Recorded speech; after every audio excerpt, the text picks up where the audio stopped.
आजकल अमेरिका में H-1B visa पर काम कर रहे कई भारतीय प्रोफेशनल्स के बीच खौफ का माहौल बना हुआ है और वजह है इंडिया में ज्यादा दिन तक रुकना और वो भी फैमिली इमरजेंसी तक के लिए। नमस्कार, मैं हूं आपके साथ प्रेरणा कौशिक और आप देख रहे हैं एनबीटी इंटरनेशनल।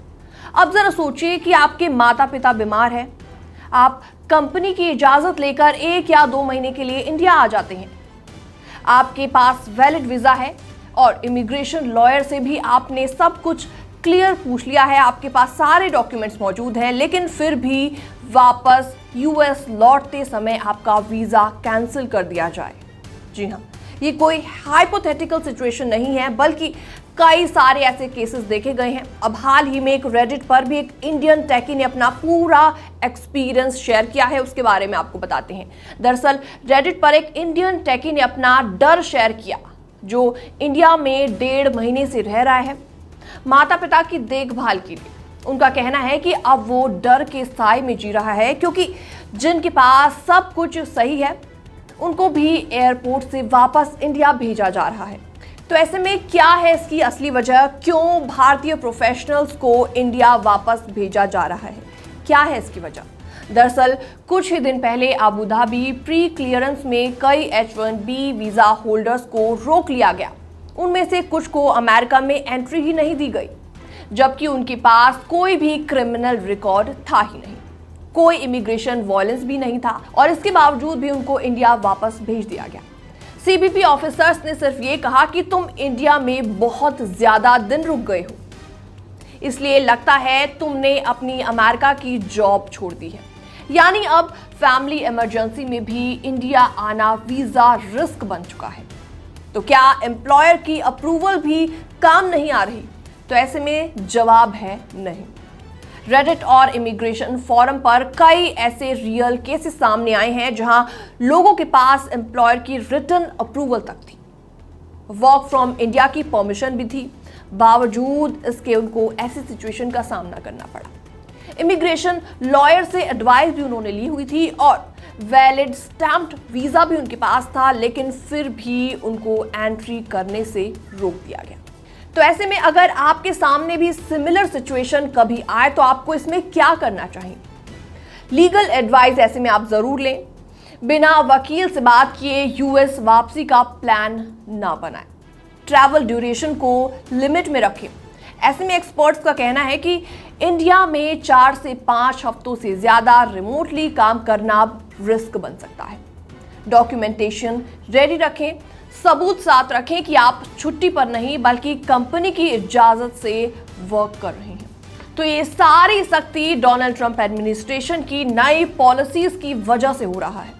तो ऐसे में कोई एग्जेम्पशन नहीं बची और इसके अलावा ना इमरजेंसी, ना कोई फैमिली नीड और ना ही कोई एम्प्लॉय राइट्स ऐसे में देखे जा रहे हैं।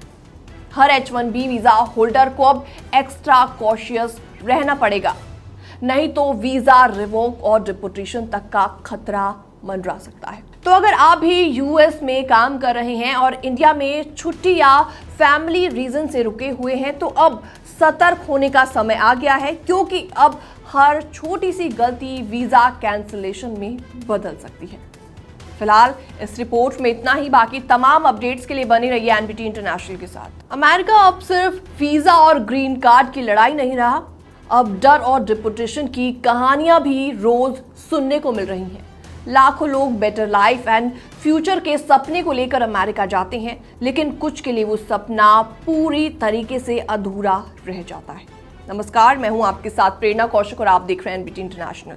लॉस एंजलिस की रेजिना भी ऐसी ही एक अनडॉक्यूमेंटेड इमिग्रेंट है जिन्हें आखिरकार अमेरिका छोड़कर अपने देश मैक्सिको लौटना पड़ा, अपने बच्चों, अपने पोता पोतियों और पूरे परिवार को पीछे छोड़कर। जी हाँ, रेजिना 36 साल पहले सिर्फ 15 साल की उम्र में अमेरिका आई थी, बिना लीगल डॉक्यूमेंट्स के साथ।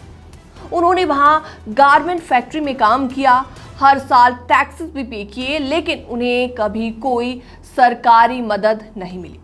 उन्होंने बस मेहनत की और एक बेटर लाइफ की उम्मीद में वहां रही।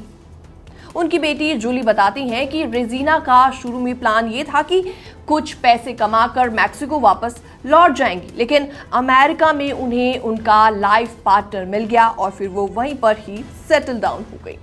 अब डोनाल्ड ट्रंप एडमिनिस्ट्रेशन के आने के बाद हालात काफी तेजी से बदलते जा रहे हैं।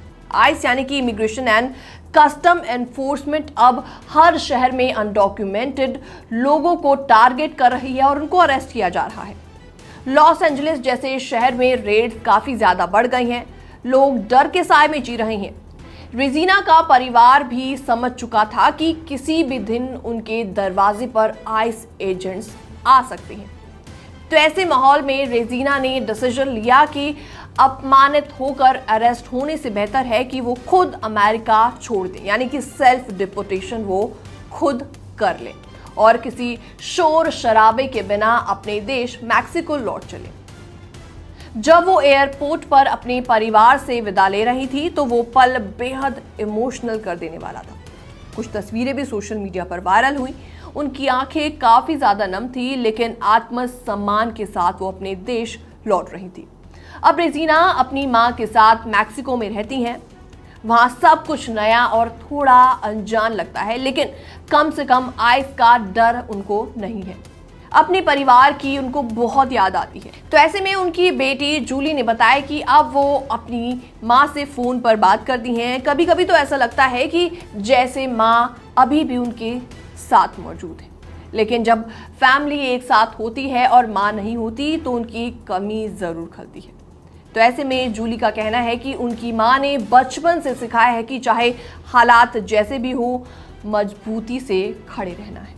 तो ऐसे में CBS न्यूज को मिले एक इंटरनल डेटा के मुताबिक डोनाल्ड ट्रंप एडमिनिस्ट्रेशन के वापस सत्ता में आने के बाद सिर्फ जून तक आइस ने 1 लाख से ज्यादा लोगों को अरेस्ट कर लिया है। अनडॉक्यूमेंटेड माइग्रेंट्स को सेल्फ डिपोर्टेशन का ऑफर दिया जा रहा है, जिसमें फ्री प्लेन टिकट्स एंड $1000 का बोनस दिया जा रहा है। लेकिन रेजिना ने इस सरकारी स्कीम से रजिस्ट्रेशन नहीं करवाया। उनका साफ साफ कहना था कि डोनाल्ड ट्रंप एडमिनिस्ट्रेशन के डिपोर्टेशन प्रोग्राम को प्रमोट वो नहीं करना चाहती। वो अपनी शर्तों पर और अपने सम्मान के साथ अपने देश वापस लौटना चाहती हैं। तो अब सवाल ये उठता है कि क्या आज अमेरिका उन लाखों इमिग्रेंट्स के लिए अब भी सपने की जमीन है या फिर नहीं, या फिर ये एक ऐसा देश बनता जा रहा है जो कि केवल डिपोर्टेशन और बिछड़ने की कहानियों से जुड़ा हुआ है। फिलहाल इस रिपोर्ट में इतना ही। बाकी तमाम अपडेट्स के लिए बनी रहिए एनबीटी इंटरनेशनल के साथ। क्या आप जानते हैं कि अमेरिका में इस वक्त इमिग्रेशन डिटेंशन सेंटर में करीबन 59,000 लोग बनते हैं? जी हाँ, ये अब तक का सबसे बड़ा आंकड़ा है और ये सब हो रहा है डोनाल्ड ट्रंप एडमिनिस्ट्रेशन की नई नीतियों की वजह से। एक ऐसी सच्चाई जो हर भारतीय को जाननी चाहिए, खासकर उन लोगों को जो H-1B वीजा, ग्रीन कार्ड या किसी भी तरीके के इमिग्रेशन प्रोसेस से जुड़े हुए हैं। नमस्कार, मैं हूं आपके साथ प्रेरणा कौशिक और आप देख रहे हैं एनबीटी इंटरनेशनल। अब बड़ा सवाल यहां पर यह उठता है कि इतनी बड़ी तादाद में आखिर लोग क्यों पकड़े जा रहे हैं।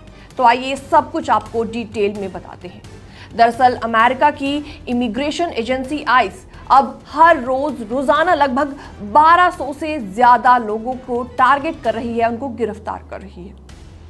कुछ दिनों में संख्या 2000 अरेस्ट पर डे तक पहुंच सकती है। इसके अलावा आपको बता दें कि 3000 का टारगेट इनको दिया गया है।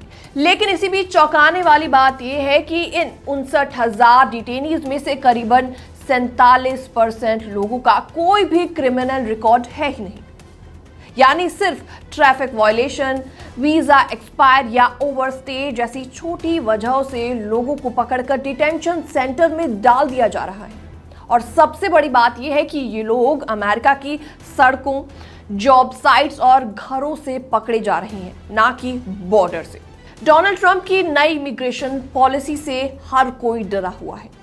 डोनाल्ड ट्रंप का साफ साफ शब्दों में कहना है कि जो भी अमेरिका में गैरकानूनी तरीके से रह रहा है उसे डिपोर्ट किया जाएगा, चाहे उसका कोई भी क्रिमिनल रिकॉर्ड हो या फिर नहीं। पहले ओबामा या जो बाइडेन सरकार में आइस का फोकस सिर्फ सीरियस क्रिमिनल्स या हाल ही में आए लोगों पर होता था, लेकिन अब काम पर जाने वाले, ड्राइव करते समय यानी हर वक्त लोग काफी ज्यादा डरे हुए हैं, सहमे हुए हैं। आपको बता दें कि छोटी सी गलती लोगों को अब भारी मुसीबत में डाल सकती है। अमेरिका के डिटेंशन सेंटर ओवरलोड हो गए हैं। कांग्रेस ने आइस को 41,500 डिटेनीज के लिए फंड दिया था, लेकिन अभी 59,000 लोग उसमें बंद हैं। यानी सिस्टम अपने 140% कैपेसिटी पर काम कर रहा है। इसके लिए डोनाल्ड ट्रंप एडमिनिस्ट्रेशन अब नए डिटेंशन फैसिलिटीज बना रही हैं, जैसे कि फ्लोरिडा के एवरग्लेड्स में एलिगेटर नाम का एक नया डिटेंशन सेंटर। सुनने में अजीब लगे, लेकिन यही वहां की अब सच्चाई बन गई है। ऐसे में भारतीय मूल के लोगों को क्यों सतर्क इसमें रहना चाहिए, इसके बारे में आपको बताते हैं। दरअसल अगर आप H1B या किसी वर्क वीजा पर और वीजा एक्सटेंशन या ओवरस्टे जैसी कोई भी गलती आपने अगर कर दी तो आपके लिए मुसीबत बन सकती है। अगर आप अभी अमेरिका में मौजूद हैं और आपकी इमिग्रेशन प्रोसेस पेंडिंग है तो रेगुलर लीगल कंसल्टेशन लेते रहिए, नहीं तो आपके लिए मुसीबत बन सकती है। अगर आप या आपका कोई भी जानने वाला या आपका कोई भी रिश्तेदार अनडॉक्यूमेंटेड तरीके से अमेरिका में मौजूद है तो उन्हें तुरंत लीगल हेल्प लेनी चाहिए, ऐसी उनको आप सलाह दें। ऐसे में एक्सपर्ट्स ने भी वार्निंग दी है। एक यूनिवर्सिटी के प्रोफेसर जिनका नाम है ऑस्टिन, उनका कहना है कि इतने बड़े पैमाने पर लोगों को पकड़ना आइस के लिए भी चुनौती बन गया है। डिटेनीज को सही प्रोसेस देना और उनकी सेफ्टी मेंटेन करना अब मुश्किल बनता जा रहा है। यानी कि कुल मिलाकर क्वांटिटी बढ़ाने के चक्कर में क्वालिटी और ह्यूमन राइट्स पर असर पड़ता नजर आ रहा है। तो आखिर में सवाल यह है कि क्या अमेरिका अब एक सर्विलेंस स्टेट बनता जा रहा है जहां हर माइग्रेंट को डर में जीना पड़ रहा है? फिलहाल इस रिपोर्ट को देखने के बाद आपका क्या रिएक्शन है, कमेंट सेक्शन में आप अपने विचार रख सकते हैं। बाकी तमाम अपडेट्स के लिए बने रहिए एनबीटी इंटरनेशनल के साथ।